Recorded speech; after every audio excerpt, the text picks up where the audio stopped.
Shannon Weist is our speaker for today. She is a postdoctoral fellow. Sorry, my screen. At the May Institute with a focus on tiered behavior support. And Yeah. I think that might be previous didactic information about their role. So Shannon Weiss is actually a program specialist with the Georgia Department of Education. Oh, yes. Oh, I see that. Thank you. Program specialist with Georgia Department of Education. She's going to share some more about herself. So we'll turn it over to Shannon. Thank you, Stephen. All right. Thank you, everybody. It's nice to meet you. As they mentioned, I'm Shannon Weist, and I work for the Georgia Department of Education in our multi-tiered systems of support division. So happy to be here with you today to talk a little bit about coaching around classroom practices.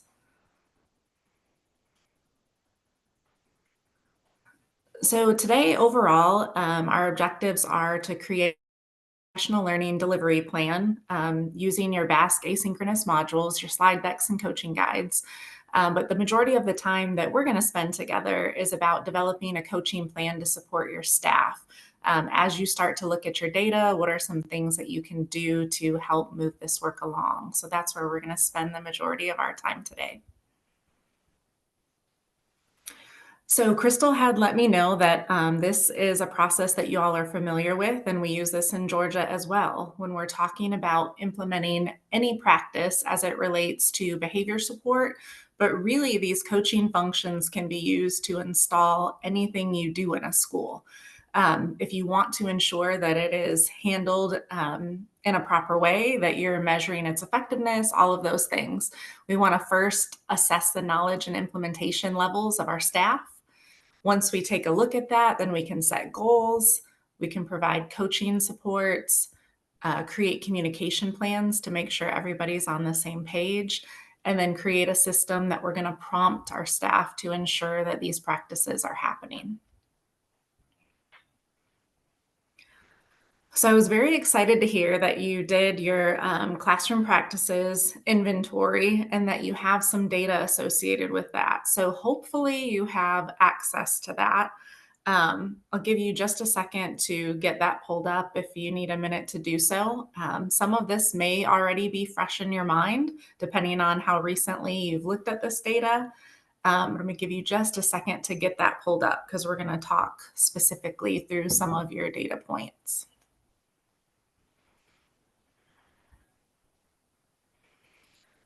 So as some of you are getting that pulled up, again, you may already know the answer to this, and if you do, drop it in the chat for me. But when you look at your overall data on the practices inventory, which one of the buckets would you say would be the area that you're going to start focusing? So if you have an area or practice that was below 80%, we know that that indicates that we need to do some additional professional learning and coaching around that practice, right? So if you know that offhand, or once you take a look at your data, what bucket do you think that you're going to begin goal setting and working with your staff on? Foundations, proactive and positive, or those behavior shaping responses?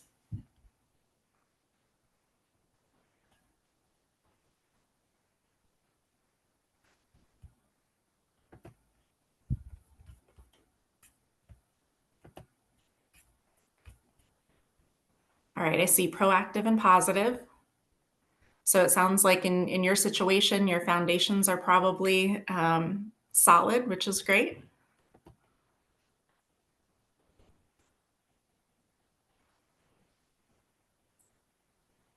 Anybody else, as far as your data for those practices that are below 80%, where are you seeing the majority of those in foundations, proactive and positive, or behavior shaping responses? Seeing another proactive and positive? Okay. Okay, great. So I'm seeing the majority of those. Yep.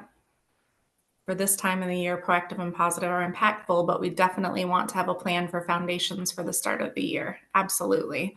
And as we know, as we continue to collect data things may shift, right? That right now we may have the majority of our things that are below 80% and proactive and positive, but at another point it may be foundations and we have to go back there. So that's the importance of kind of progress monitoring those. So as we look at our data, we want to set school-wide goals. So school-wide goals before we start setting individual teacher goals. Go ahead and drop in the chat for me. Why do you think that is?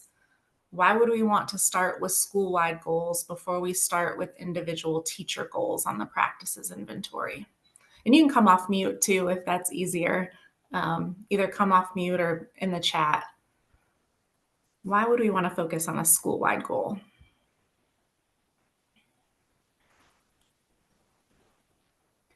All right, I'm seeing consistency across the building, all working towards the same goal with the same purpose.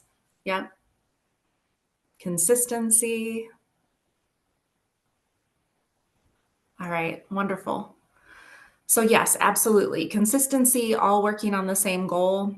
But just as we look at the pyramid for our interventions that we do with students, we can also look at what we're doing through that same lens, right?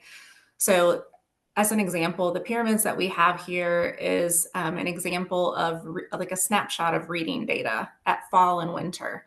So if this were my reading data, what would this tell me about our tier 1? If I have 60% of our students meeting the goal, and then winter it goes to 53, what does that tell me about my tier 1? It's getting worse for sure. Yeah. Elizabeth hit the nail on the head. It's not strong enough, right? Because ideally we want 80, if we are engaging in practices that are working for our students, we would expect that 80% or higher would be successful, right? So we can apply that logic to what we're doing with the classroom practices inventory with our staff. Ideally, 80% or higher are engaging in all of these practices, right? So if it's below 80%, then that tells us that we need some tier 1 support. And so that is why we would want to set a school-wide goal and kind of all work together to boost those numbers. So George Sagai is a researcher who is longstanding in positive behavioral interventions and supports. And this is kind of words to live by, that we always look for the smallest change that will produce the largest effect. We want to do a small number of things well. So if you're taking a look at your classroom practices data and you identify maybe you have 10 different practices that are below 80%, if that was the case, we don't necessarily want to set goals for every single one of those. 1, it would be overwhelming. 2, it becomes too much to monitor and manage, right? So a couple things as you begin to look at that data that you've collected is that we want to pick maybe 1 or 2 things that we can target and really hit those hard. And ideally, those are going to be things that are quick wins. So maybe I look at my foundations area and I have one that's at 73%. I'm just going to make up a number. That would be hopefully an easy win because we're not that far away from 80%. We can knock that one out and then move on to something else. So as you begin to look at your data, we're going to strongly encourage that you just pick a couple of things, develop a solid plan, and then once you achieve those, then we can move forward in setting other goals.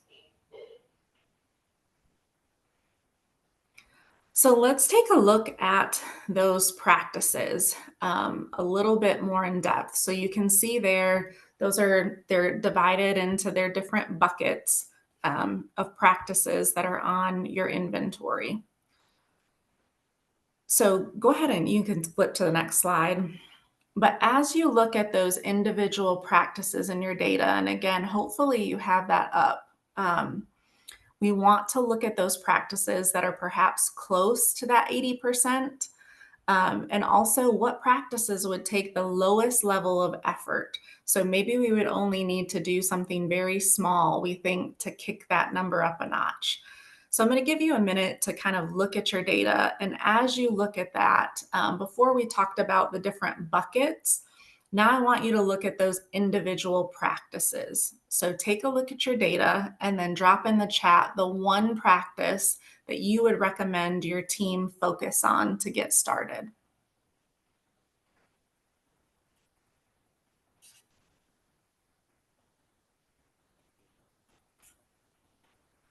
So maybe one that's close to 80% or one that you think would take the lowest level effort but will give you the highest return. And you can come off mute or drop those in the chat.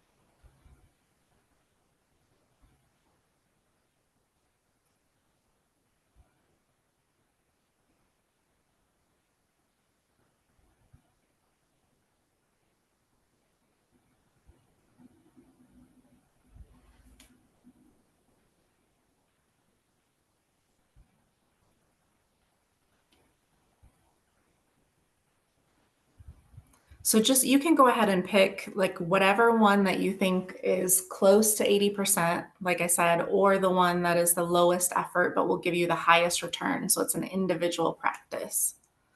And Maya, if you want to go back one slide just to show that list of practices. All right, starting to see them come in.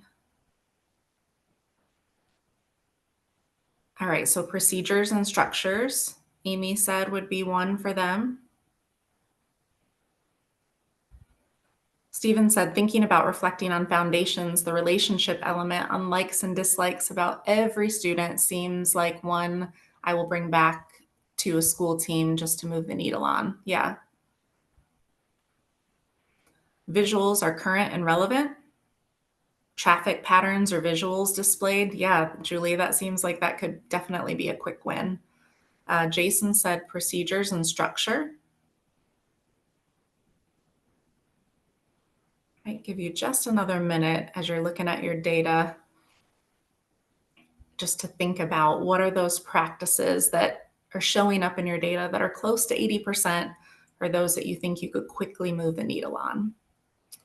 Welcoming interactions with students. Yeah.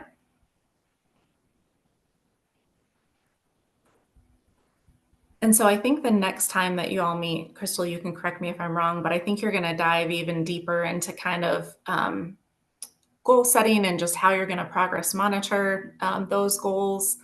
So welcoming interactions, that just makes me think, so if that's going to be the goal that we're working on, increasing that percentage, how are we going to go about prompting our staff to remember to do that? How are we going to keep the main thing, right? Communicating that this is what our focus is for this month. We're going to kind of be monitoring to ensure that this is happening. Kind of all of those components that we have to consider when we start to set goals around that. And absolutely, there's so much power in greeting students and welcoming them. It sets the day, right? Like it makes them feel welcome, that you're happy that they're there. Even if you imagine like as an adult, right? When we go into the workplace, when we have friendly coworkers and friendly faces to see, it just makes the day so much more enjoyable. And for staff too, absolutely. Yep, lends itself directly to 4-to-1, absolutely. All right, you can go ahead and go to the next slide. So as a team, you start looking at your data and identifying what are those 1 to 2 practices that we're going to set goals around. We want to be able to do that in a smart form. And that's just to ensure that we are doing it in a measurable way. We can go back and spot check our work, right? So an example would be and I'm going to use one of your examples. Let's use the welcoming interactions. So say by January 2026, we will increase our percentage of implementation of welcoming interactions with students from 54% to 70% as measured by the MTSS-B practices inventory. So again, as you're setting these goals, what goes in that first blank is whatever, or the date first, and then you're going to identify which practice you're going to target. And then we're going to identify, we want it to go from whatever our baseline data showed, that percentage.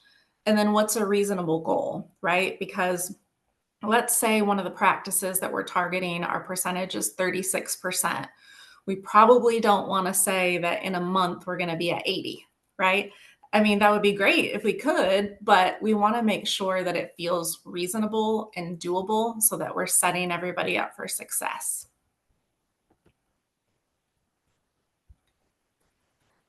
So as you start to set those goals, or once you have your goals, ideally, if you have the ability to meet with your whole staff, and if you don't have regular staff meetings, if there is some other way that you can collect this information, but explaining what the goal is to them and asking for their ideas on how they think that you can move the needle, because more brains are better than just a few, right? And so staff oftentimes have really good ideas about, okay, I think we can move the needle if we do X, Y, Z. And then you include that as a part of your implementation plan. So getting information from the staff not only helps with buy-in, but they also come up with amazing ideas on how to support this work. So as you begin to think about, so you have we've looked at our data, we've identified 1 to 2 practices that we're really going to hone in on. We've set our goal. We've talked to our staff, come up with ideas on how to get there. We have to think about how we're going to coach the staff to ensure that these things actually happen and we are moving the needle. So at the beginning, we kind of talked about, and I know you all have been discussing those coaching functions. And 2 of the most important ones when you think about coaching and moving the needle on a practice is, how are we going to prompt implementation of those practices? And then how are we going to provide content expertise to support everybody so that we make sure that the practice that we're implementing, that there's some level of fidelity of implementation with that. So there's a couple different ways that you can go about coaching. I think oftentimes when we think about coaching, we think of it through the lens of somebody pushing in to coach. There's either an internal coach to that building, or there's someone externally from the district that comes in to coach. And that certainly is a model that we can use if we have the capacity to do that. But if not, then we can look at some other options too, which are peer-to-peer coaching, and then maybe even some self-coaching. So if we were going to work on prompt implementation, if we had an internal or external coach, we may have them send an email to remind the staff, or use something like Remind 101 or whatever communication system you use to get information out. That may be a way to prompt and remind people. If you're doing it in more of a peer-to-peer approach, you may have discussions in grade level team meetings about how things are going with the practices. If you have team teachers, perhaps they could be kind of buddies and supporting each other with moving the practice forward. And then if you're doing more of a self model, you can set alarms, have notes in your lesson plans about how the coaching is going, what you're focused on. So there's lots of different options, and you as a team just have to decide which model is going to work best for us and our capacity. So another item from the 5 coaching functions is providing content expertise. And so again, we'll kind of approach it from those 3 different buckets. If you're going to have an internal, external coach, if you're going to do a more peer-to-peer model, or if you're going to have it be more self-directed. So from an internal, external coach perspective, you may have someone who provides consultation that could go in and observe, provide feedback. If you have the capacity to do that, that's amazing. This person can also share research or relevant examples of what it looks like in practice. If you do more of a peer-to-peer approach, you may consider recording one another. Or maybe I'm in my classroom and I set up a video to record myself implementing the practice, and then I show it to my buddy for feedback. That's an option. You can also consider if you have someone, let's say, because we know if we're setting a school-wide goal, and let's say the percentage is at like 60 some percent, we likely have some staff on board that are really strong in that practice. So that is another consideration for a peer-to-peer model, is pairing those strong implementers with those maybe who need a little additional support. And then from the self perspective, you can review resources related to that particular practice. You can independently seek feedback from others on your practice. And then you can also video yourself. I don't know if any of you have done that before. I did that previously, and that can be a very humbling experience when you see yourself on video. But it's also a very cool experience because you can kind of course correct, and maybe things that you didn't notice had you not seen yourself on video, you would have never known were happening that way. So that's an option as well. The other thing to consider is that, again, we hit this very hard as far as it relates to staff to students, like staff providing feedback to students, but this is also applicable with adult behavior, right? So staff giving feedback to other students, principals giving feedback to teachers, all of it. And so the research indicates that you can improve behavior by just 80% just by pointing out what someone is doing correctly. So when you see those practices that you're targeting, acknowledge it, right? Verbally, and just say, wow, I noticed that you did such a great job welcoming your students this morning. Like, you had a friendly, smiling face. Your students seemed excited. Amazing job, right? Because the more that we point out the positives, ideally, the more that we're going to get of those things. And that's going to be a key factor in moving the needle and implementing these practices as well. And so, kind of going along with those acknowledgments, celebrating and recognizing your progress on your goals. So again, like I had mentioned, if you have a practice that's only at 30 some percent implementation and you move the needle to 45%, let's celebrate that, right? So we don't just have to celebrate when we get to 80. Ideally, we have a big celebration when that happens, but we want to celebrate the incremental progress as well, just to continue to motivate people, let them know that, like, this is still the focus, this is still what we're working on, and just encouraging them for all of their hard work and moving the work forward. And once you, as we mentioned, like, you're targeting those 1 or 2 practices, once those goals are achieved, then we can move on to the next. And the overarching goal is to create a community of continuous improvement. So we want to, I don't think any of us, I can speak for myself certainly, like, would not be a perfect implementer of all the practices all the time, right? And so I think getting into a mindset of we're always working to be better, to do better, is an important mindset to have as you continue to kind of check these practices off one by one and move the needle on each of them. So that's kind of the gist